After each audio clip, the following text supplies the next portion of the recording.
গ্রামের নাম ছিল চর নোয়াপাড়া। বিদ্যুৎ প্রায় থাকত না।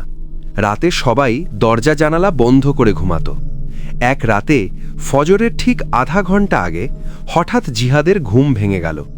কারণ কেউ তার ঘরের দরজায় খুব আস্তে কিন্তু স্পষ্টভাবে ৩ বার টোকা দিল। তাসমিম উঠে বসল। মা বাবা পাশের ঘরেই, কিন্তু কেউ নড়ছে না। সে জিজ্ঞেস করল, কে?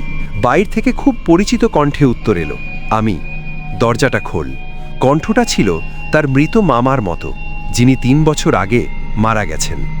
তাসমিমের বুক কেঁপে উঠল, কিন্তু কণ্ঠ এতটাই পরিচিত, মনের ভিতর সন্দেহ আর ভয় একসাথে লড়াই করছিল।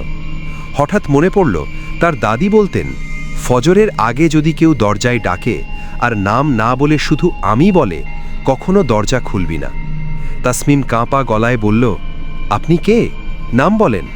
বাইরে হঠাৎ কণ্ঠটা বদলে গেল, গলা ভারী, ভাঙা, অমানবিক।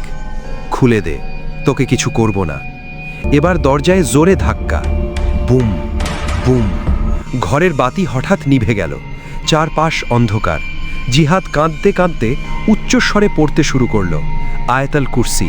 হঠাৎ সব থেমে গেল। কোনো শব্দ নেই, কোনো টোকা নেই।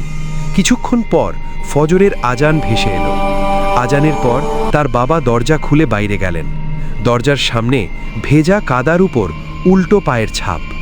সেদিন গ্রামের ইমাম বলেছিলেন, ওটা মানুষ ছিল না। আল্লাহ যাকে বাঁচাতে চান তাকে কুরআনের মাধ্যমে রক্ষা করেন। এই গল্পের শিক্ষা খুব স্পষ্ট।